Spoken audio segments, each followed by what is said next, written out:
Greetings, ladies and gentlemen of the internet, Jan Michael here. As we start this brand new Oscar season, I'm sure everyone watching this video just has one thought on their mind. Jan, where the fuck have you been? Like, everybody's already done all the lists, the websites have done the list, the Oscar experts have talked about, like, every single film that's coming out this year. What's left to talk about? And you know what? You're right, I dropped the ball, I'm late to this party. So let's make things fun. I've decided to create a list, because everybody loves lists, right?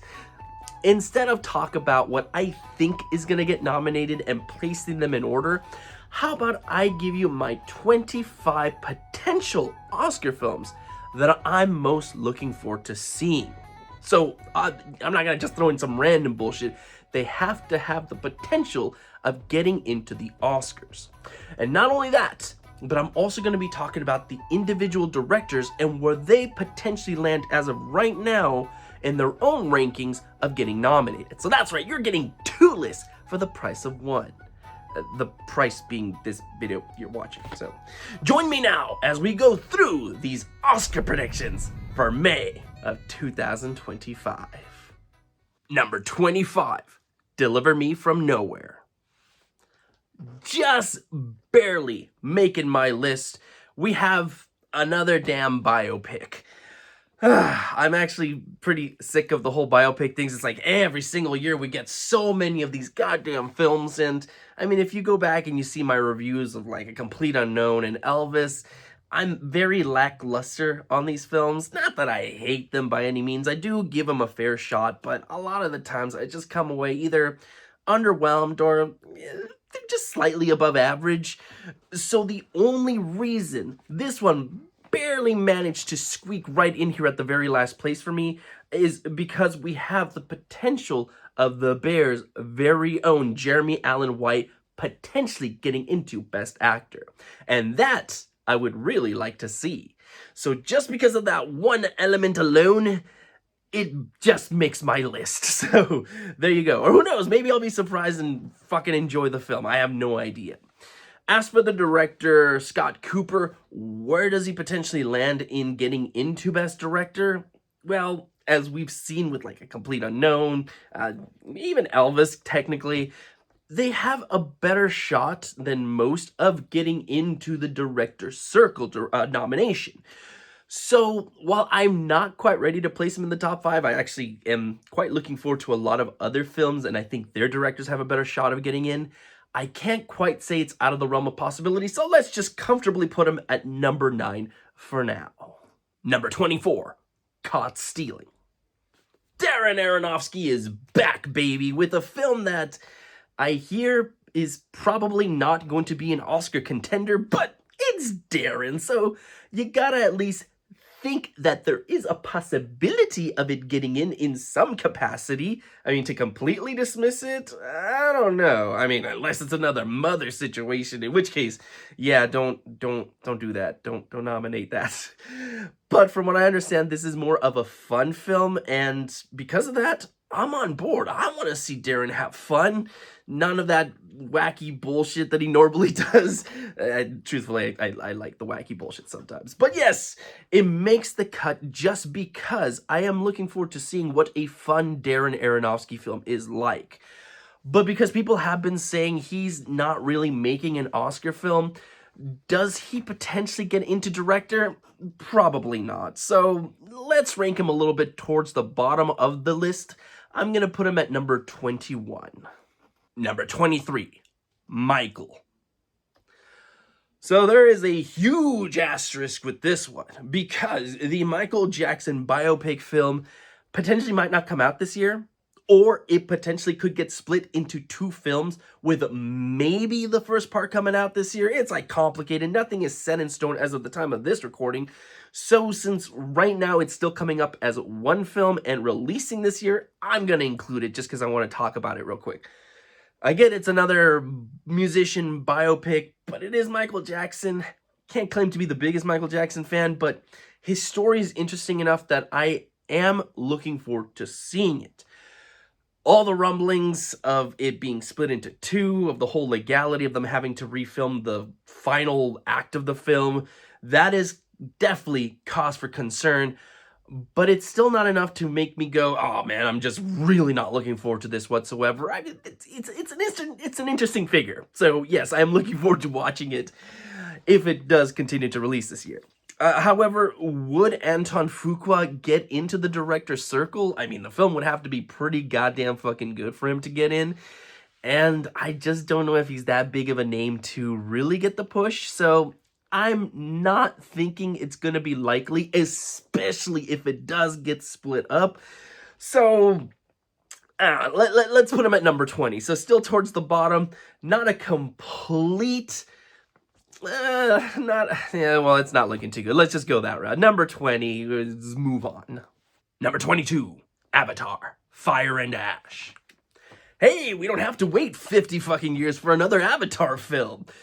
But what does that mean for the buzz of the film? Is there enough momentum going that a lot of people are going to go watch the third installment? Or did enough time pass between the first and the second that people were just super curious to see what that second one was going to be about? Time will tell. I don't know how big of an Oscar contender this installment is going to be. I mean, I've never been a huge fan of the Avatar films. I think they're fine. I don't think they're anything that amazing apart from like the visual aspect of it. But I'm still curious to see it. But I just don't know. I think as the series continues, I think we're going to see less and less nominations for it. Like we lost out to Best Director for the second one.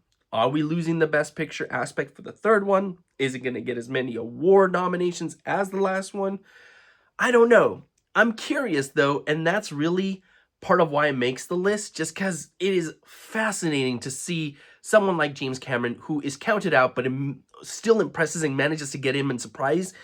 How far can he take it with a single series? So definitely a lot of factors involved, and that's what piques my curiosity and makes this film get onto the list. But as for him getting into director, I don't think it's going to happen. Number 19, that's as best as I can do as of right now. Number 21, No Other Choice. I actually have a couple of international feature films that I've included on my list this time around. First one is Park Chan-wook's next film, and based off the synopsis, I don't know if this is going to be an Oscar contender. I'm sure it'll be a good film. He's a good director, but there's just something about the synopsis that makes me think, yeah, I don't know if he's going for an Oscar this time around. So we'll see. When I see the film or when I hear the rumblings of what it's about, maybe I'll change my tune. For right now, it is a little bit lower. I'm still looking forward to seeing it, but it's definitely not the one that I'm most looking forward to seeing amongst my list, obviously based on where it's placed. And for him getting into director, while I do think eventually he can and probably will get an Oscar nomination, I don't think it's going to be for this one. Again, hopefully I'm wrong. I like to be proven wrong with these sort of things. But as of right now, I'm going to place him at number 18. Again, just not feeling too confident in it, but I'm still looking forward to watching it. So please don't take that to mean that I'm completely dismissing the film. Number 20, One Battle After Another. I'll admit, this one was a little bit higher on my list when I was first reading about it. And then the trailer came out, and man, was that underwhelming. Like, I didn't think it was funny. I didn't think it was interesting. I didn't think it was clever. A lot of the jokes, if you want to call them that, were this kind of weird, like, highbrow humor joke that, like, the snobby critics, I feel, would laugh at, but general audience would be like, what?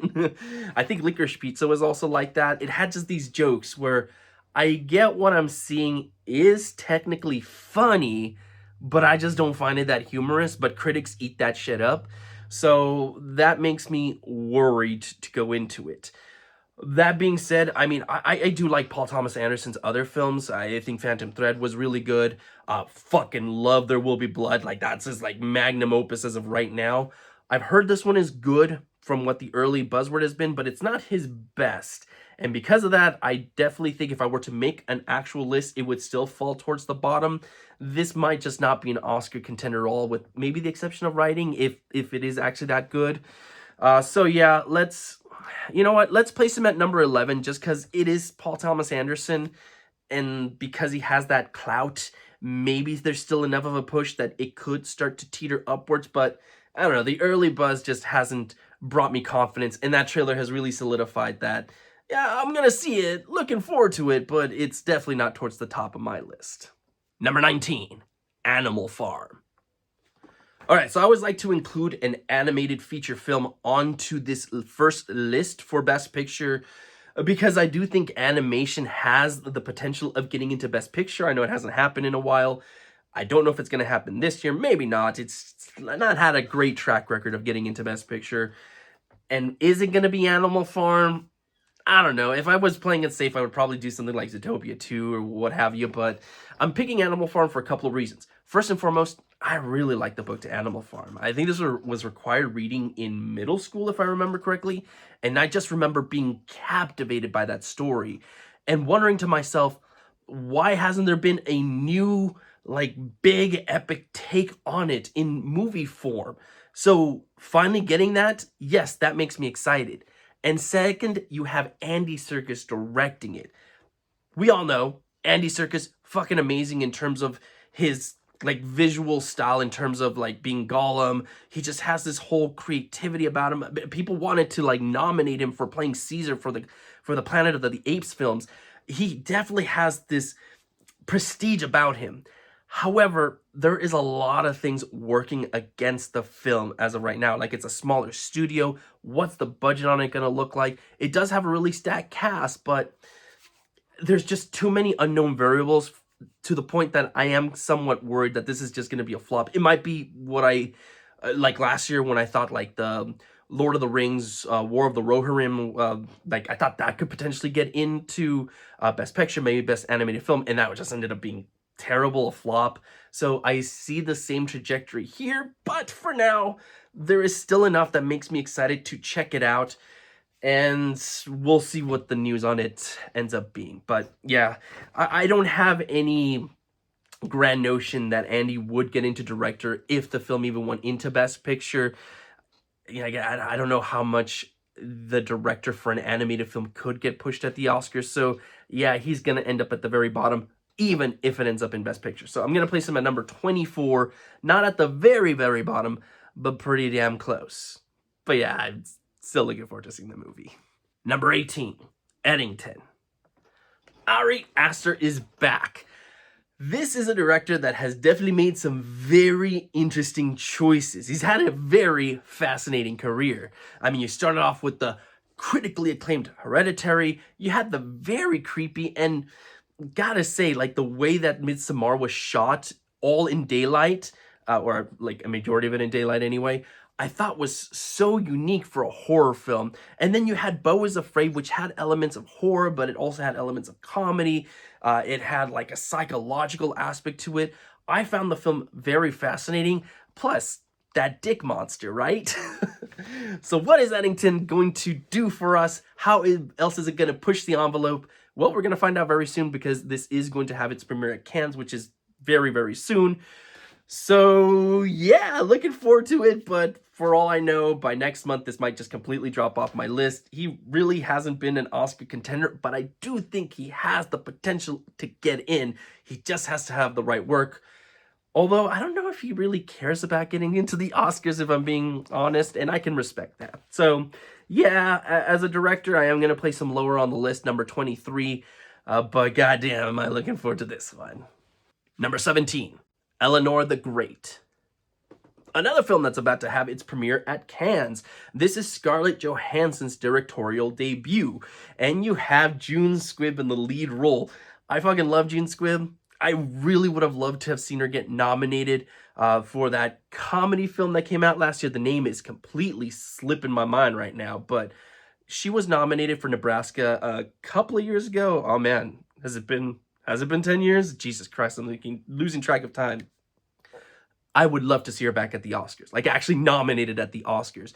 She would definitely be the oldest actress ever nominated. I think she's in like her 90s right now, and she's still going strong. So yes, very much looking forward to what this potentially could be. For all we know, it's just a cute film. It's like a throwaway film, kind of like her last film. I hope not, but whatever the case may be, I'm looking forward to seeing it. I'm ready to have a good time. Anything June Squibb is in, just count me in. Oh, and Scarlett Johansson, I guess, number 17. Number 16, Die, My Love. Been hearing a lot of stuff about this one. A lot of people very excited to see it. And I'll admit, I'm down for it. And that's really kind of about it. And I know just hearing that you would think, well, why isn't it lower on your list? And the reason for it is because I think it has potential. I think right now it's on a precipice where I can hear about it next month and people going, oh no, it's complete trash. It's going to be forgotten about and just completely drop off the face of the earth. And I could potentially see it being this, holy crap, I did not expect that. It's completely blew our expectations and skyrocket to the top of everybody's list. The premise makes me think it could be either or. I'm always down for like a trippy psychological type of film, but I also think to myself, would the Oscars go for something like that? You know, say they've been doing some weird stuff lately. So there is enough potential in there that elevates it, even though I can't quite express my full excitement for it just yet. So take that for you will. I'm just fucking weird. I don't know what to tell you. Lynn Ramsey, let's put her at number 13, because if it does skyrocket, you know people are going to be pushing her.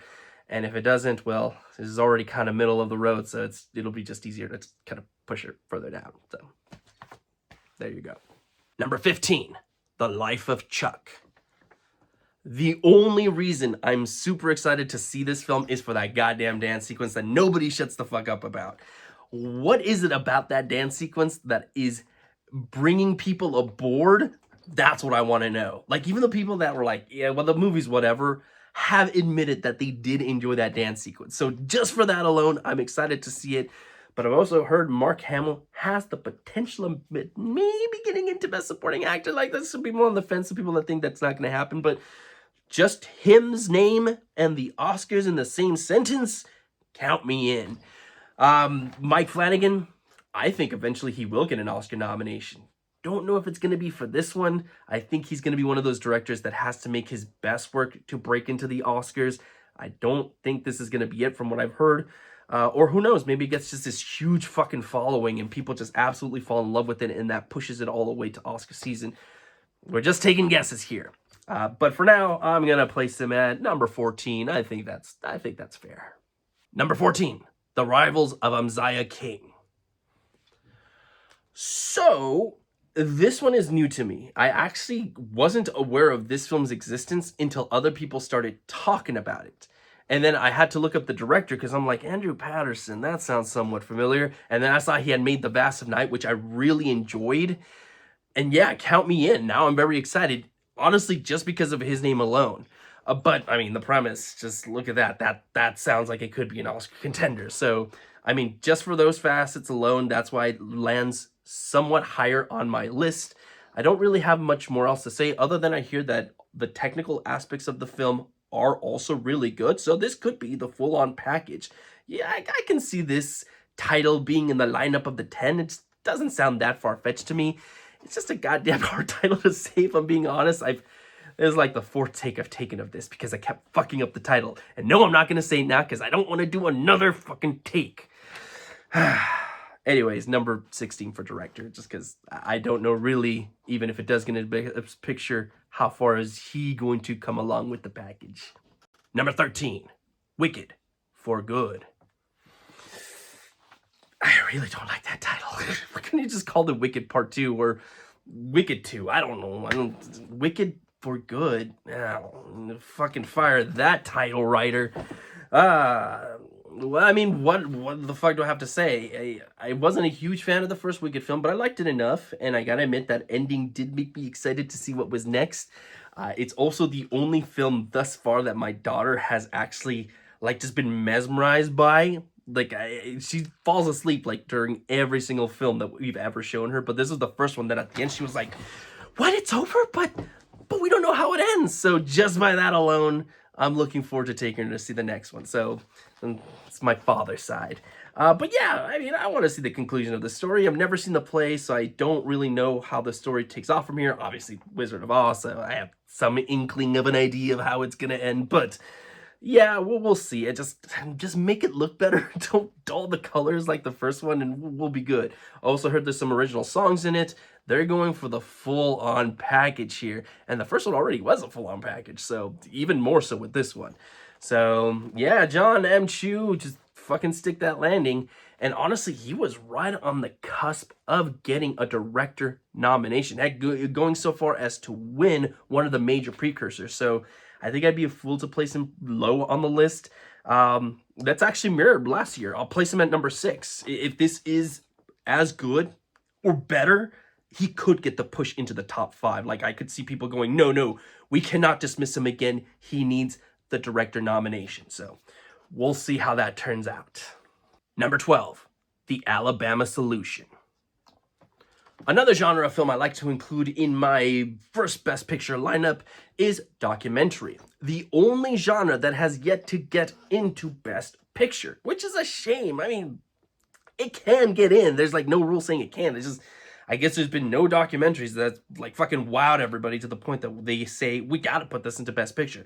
It's gonna happen, and it better happen during my lifetime. I wanna see that. I wanna see all genres nominated and honored in some way or form. So this is the one that definitely stuck out the most to me. I mean, just look at that fucking premise. How do you read that? And I go, oh, that sounds interesting. I gotta see that. So yes, it's on my list. I'm slightly holding my breath, hoping that if this one doesn't get in, at least a documentary gets in, but we'll see what happens. As for the director, like, let's not fucking kid ourselves. It's like, documentary has not even gotten a nomination for Best Picture. What hope is there for the directors? They're going at the very bottom of the list. Number 25. Sorry, guys. Baby steps, baby steps. Let's get the movie nominated first, please. Number 11, Wake Up, Dead Man, A Knives Out Mystery. And here's where everybody's going to be pulling their hair going, what the fuck are you talking about, Jan? That's not going to get into Best Picture. Look, these films are very much beloved.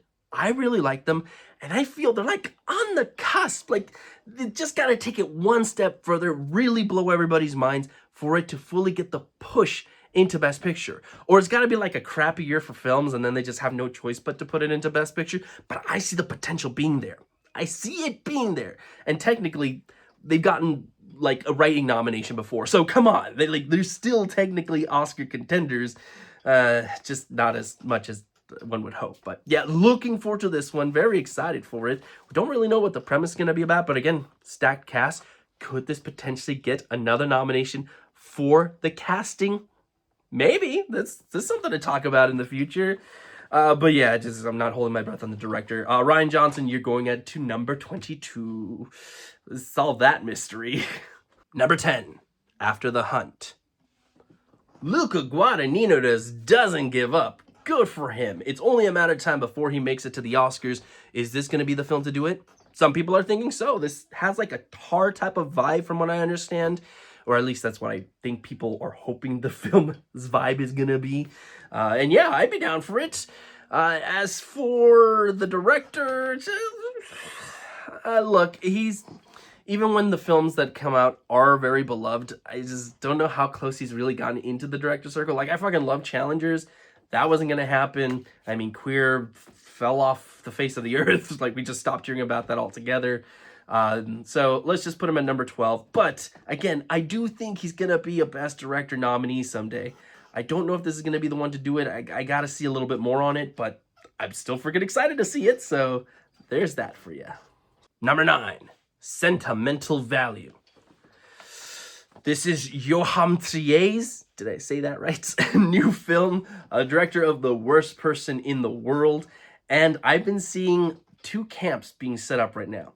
Those that are saying, don't get your hopes up. That last one was probably the best he's ever going to be. If he didn't really get into the director circle for that one, we just have to counter blessings of that getting into writing and just end it there.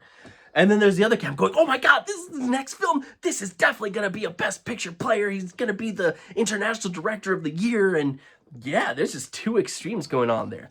I'm excited to see it. So now my number 9, so by that account, if I'm completely correct on my excitement guesses, it'll get in. So I believe this one's also going to be premiering at Cannes. Correct me if I'm wrong there. So we're going to know very, very soon if it is going to be an awards contender or not. As for his directing promise, I mean, if The Worst Person in the World is anything to go off of, I think there is a trajectory for him to get into the Oscars fully. And I feel like if this is just as good, or hell, even better, that is going to be the push. He is going to be the front runner for the international circle. We know every single year we get a international director. So yeah, let's go ahead and place him at number 8. That sounds good. Number 8, The Smashing Machine. Hold it, because I know you're already thinking that's not going to be an Oscar contender. The early buzzword is it's not an Oscar contender. Please keep in mind this list is for what I'm most excited to see that could potentially be an Oscar contender.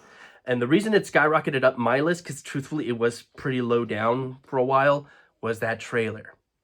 That is a good trailer. Like, that trailer made me go, ooh, this is not going to be an Oscar contender?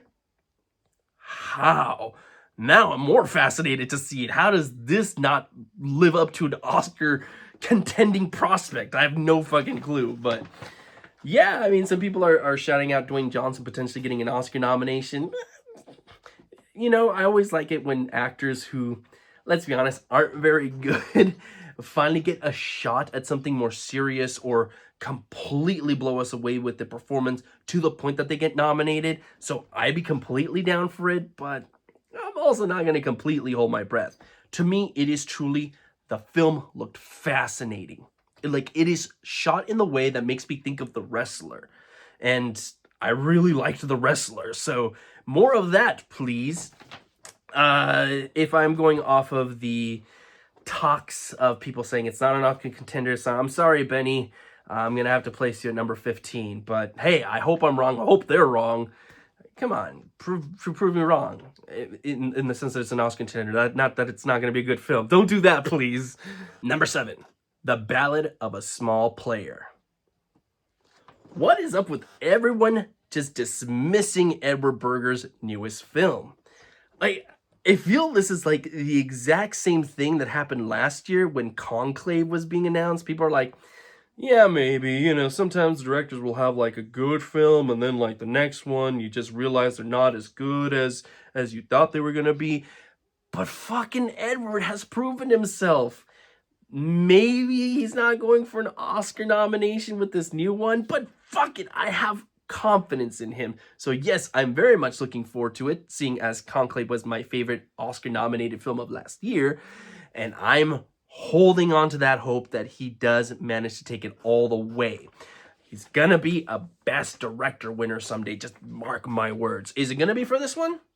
Yo no sé. But I'm looking forward to it.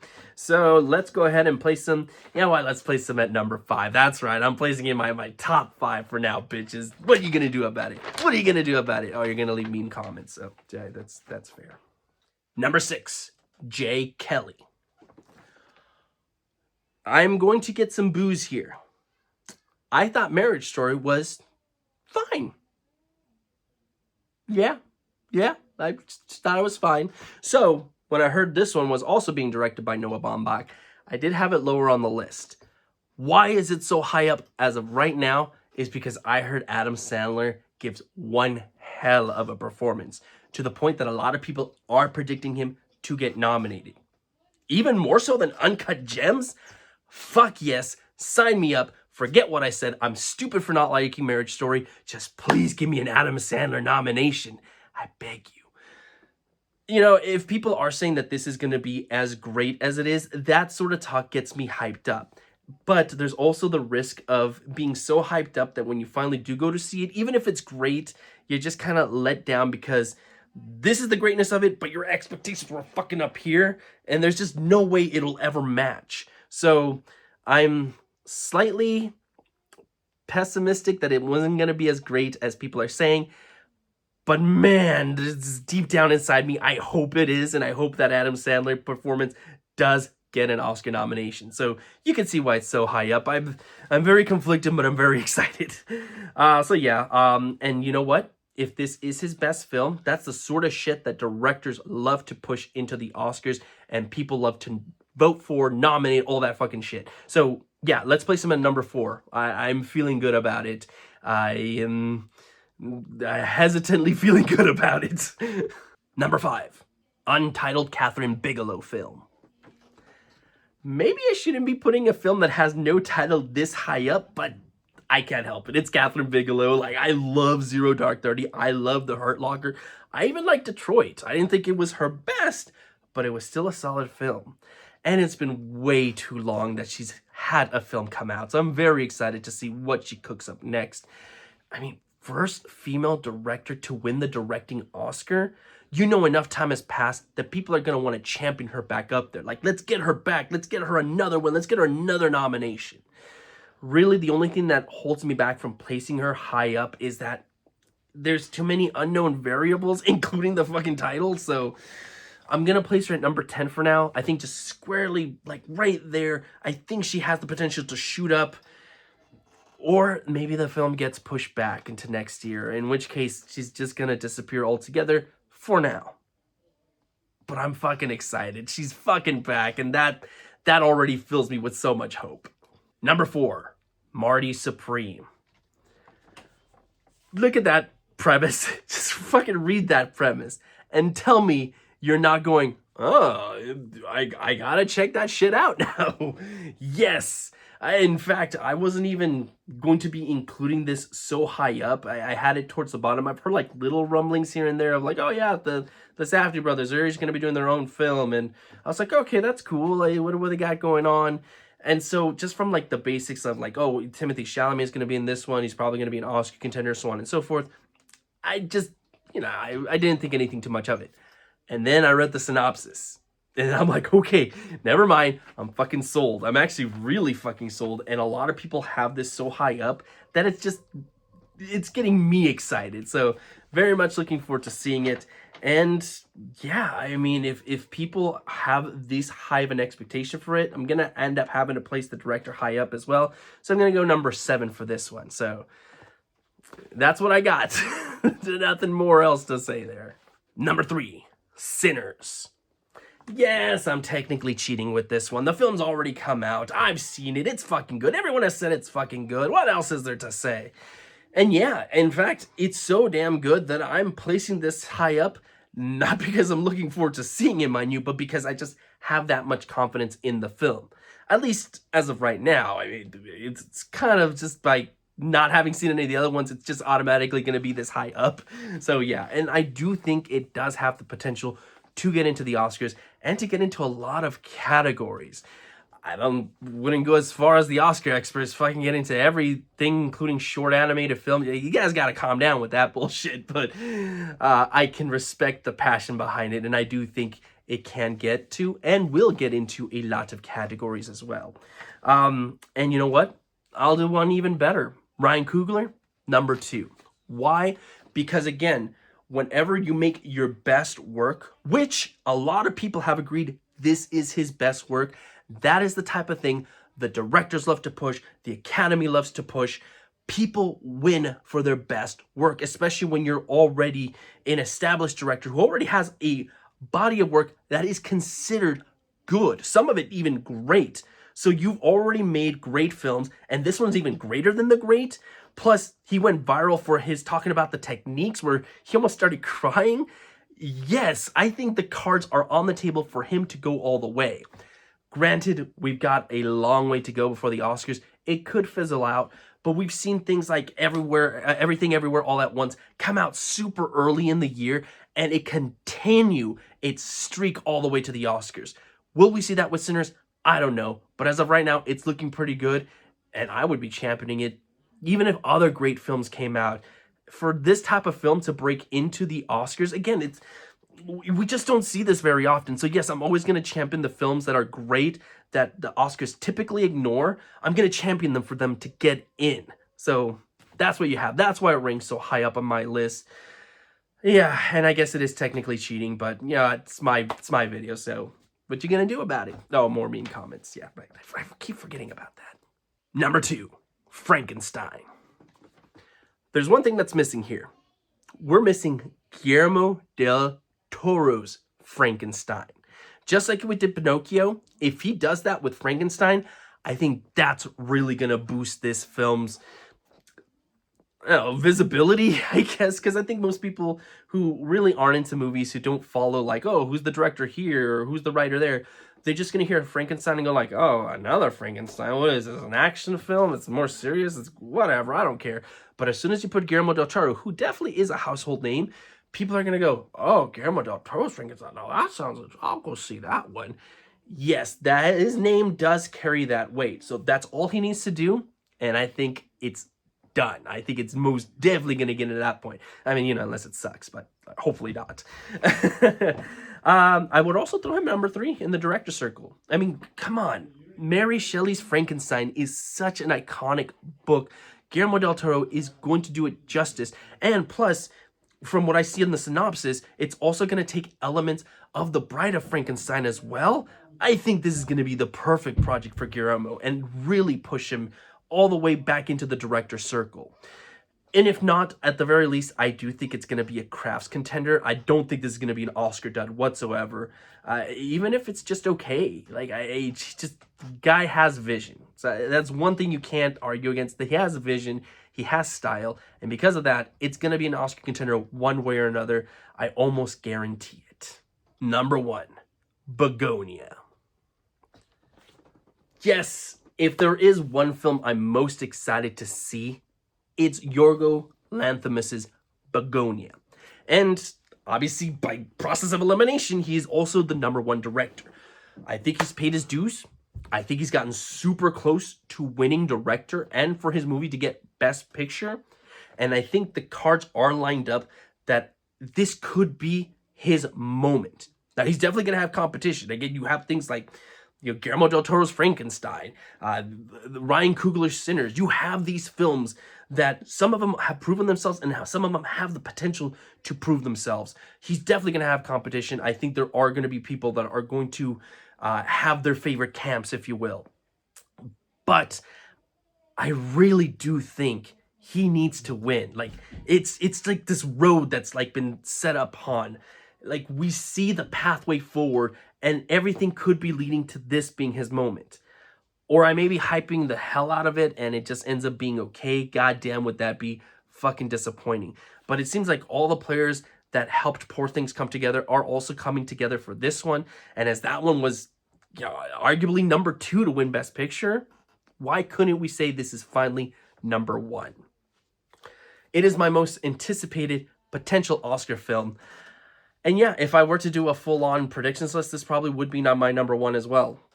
This has nothing to do with any other influence. I know a lot of other people have this at number 1. As soon as I heard this film was coming out and the people that were involved, it was already my number 1 well before I saw any of those videos, before I saw any of those articles. And yeah, that's really all there is to say. I mean, in the end, like, I'm excited to see movies, just not just the Oscar contenders, but fucking everything else. 28 years later, fucking hyped for that as hell. Superman, yeah, I'll probably go see it. I like films, yeah, as you can tell. So, but Oscars are definitely where my heart always lie, and so I love talking about this stuff. So thank you guys for continuing to watch my stuff. Here is to another fucking year of Oscar films, of talking about Oscars, of getting angry at snubs, at getting excited for surprises. It started, and I couldn't be any more excited. So everybody, until my next video, like always, stay safe out there and have a great one.